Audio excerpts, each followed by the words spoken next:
Hello guys, എല്ലാവർക്കും നമ്മുടെ പുതിയൊരു വീഡിയോയിലേക്ക് എല്ലാം ഹാർദവമായ സ്വാഗതം. അപ്പോൾ ഇന്നത്തെ വീഡിയോയിൽ നമ്മൾ നോക്കാൻ പോകുന്നത്, നമ്മൾ കഴിഞ്ഞ ദിവസം ഒരു വീഡിയോ ചെയ്തിരുന്നു ഒരു ഗപ്പി ഫാം സെറ്റപ്പിനെ പറ്റിയൊക്കെ.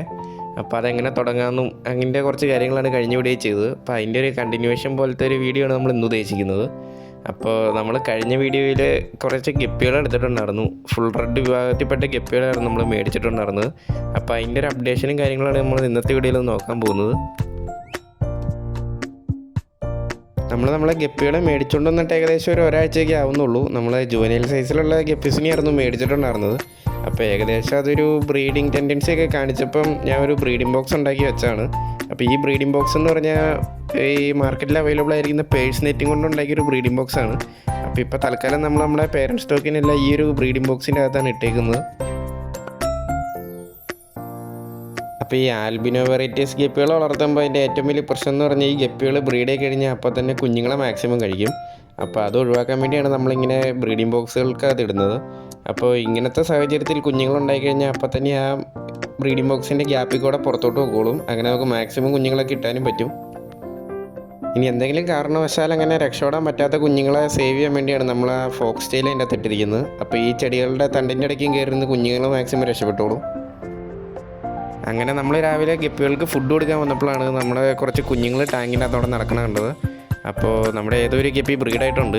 അപ്പോൾ ഇപ്രാവശ്യം കിട്ടുന്ന ആദ്യത്തെ കുഞ്ഞുങ്ങളാണ്. അപ്പോൾ ആൽബിനോ കുഞ്ഞുങ്ങളായതുകൊണ്ട് തന്നെ അതിനെ കാണാനും കുറച്ച് പാടാണ്. കാര്യം നമ്മുടെ ഫ്രിഡ്ജ് ബോക്സിൻ്റെ കളറും വൈറ്റ് പോലെ ഈ ഗപ്പീസും ഭയങ്കര ചെറുതാണ്. അതുപോലെ തന്നെ വൈറ്റ് കളറായിട്ട് കാണാൻ കുറച്ച് ബുദ്ധിമുട്ടായിരുന്നു. നമ്മൾ ഈ ബ്രീഡിംഗ് ബോക്സിൻ്റെ നമ്മുടെ പേരൻറ്റ് സ്റ്റോക്കിന് ഇട്ടുകൊണ്ടാണ് നമുക്ക് ഈ കുഞ്ഞുങ്ങളെ ലഭിച്ചത്. അല്ലെങ്കിൽ ജനിച്ച അപ്പം തന്നെ ഗപ്പികൾ കഴിക്കാനാണ് കൂടുതലും സാധ്യത. അപ്പോൾ ആൽബിനോസിനെയൊക്കെ ബ്രീഡ് ചെയ്യുന്നവർ മാക്സിമം ഇതുപോലത്തെ ബ്രീഡിംഗ് ബോക്സുകൾ യൂസ് ചെയ്യാൻ ശ്രദ്ധിക്കുക. ആദ്യത്തെ ബ്രീഡിംഗ് ആയതുകൊണ്ട് തന്നെ ഗപ്പി കുഞ്ഞുങ്ങളുടെ എണ്ണം വളരെയധികം കുറവായിരുന്നു. ഏകദേശം ഒരു 10 അടുപ്പിച്ചാണ് നമുക്ക് കിട്ടിയുള്ളൂ. അതിനിപ്പോൾ രണ്ടാമത്തെ ബ്രീഡിംഗ് ഒക്കെ ആകുമ്പോൾ പയ്യെ കൗണ്ട് കൂടി വന്നോളും. അപ്പോൾ ആദ്യത്തെ ബ്രീഡിങ്ങിൽ ഇത്രയൊക്കെയാണ് സാധാരണ കിട്ടാറ്. നമ്മളെന്താണേലും പിടിച്ചെടുത്ത ഗപ്പി കുഞ്ഞുങ്ങളെ ഇതുപോലെ ഒരു ബേസിൻ്റെ അതോട്ട് മാറ്റിയിട്ടുണ്ട്. അപ്പോൾ ഇങ്ങനത്തെ ട്രേക്കകത്ത് വളർത്താനാണ് ഏറ്റവും നല്ലത്. ഏകദേശം ഒരു 10-15 ദിവസം വരെ ഇങ്ങനത്തേൻ്റെ അത് നമുക്ക് കീപ്പ് ചെയ്യാം. അപ്പോൾ ഇതുപോലത്തെ ട്രേക്കകത്ത് കീപ്പ് ചെയ്ത ഏറ്റവും വലിയ ഗുണം എന്ന് പറഞ്ഞിട്ടുണ്ടെങ്കിൽ ഗപ്പി കുഞ്ഞുങ്ങൾക്ക് അധികം വെള്ളമില്ലാത്തതുകൊണ്ട് തന്നെ നമ്മൾ കൊടുക്കുന്ന ഫീഡ് അപ്പം തന്നെ കഴിക്കാൻ സാധിക്കും. അപ്പോൾ അതാണ് ഇതിൻ്റെ ഏറ്റവും വലിയൊരു ഗുണം. അതുപോലെ തന്നെ നമ്മളിപ്പോൾ ഇവർക്ക് ആർട്ടിമിയാണ് കൊടുക്കുന്നത്. അപ്പോൾ രാവിലെയും വൈകിട്ടും ആർട്ടിമി കൊടുക്കാൻ ശ്രദ്ധിക്കുക. കാര്യം ഈ ചെറിയ കുഞ്ഞുങ്ങളായിരിക്കുമ്പോൾ ആർട്ടിമി കൊടുത്താൽ മാത്രമാണ് ഏറ്റവും കൂടുതൽ ഗ്രോത്ത് നമുക്ക് കിട്ടുള്ളൂ. ഏകദേശം ഒരു 10-15 ദിവസം വരെ നിർബന്ധമായിട്ട് ആർട്ടിമി കൊടുക്കുന്നതാണ് ഏറ്റവും നല്ലത്. അപ്പോൾ നമ്മുടെ പേരൻറ്റ് സ്റ്റോക്ക് ഗപ്പികൾക്കും മാക്സിമം ആർട്ടിമി പോലത്തെ ലൈഫ് ഫീഡുകളൊക്കെ കൊടുക്കാൻ നോക്കുക. കാരണം എങ്കിലാണ് നമുക്ക് ഏറ്റവും ആരോഗ്യമുള്ള കുഞ്ഞുങ്ങളെ കിട്ടുള്ളൂ. അപ്പോൾ ഇത്രയ്ക്കുള്ളൂ ഇന്നത്തെ വീഡിയോ.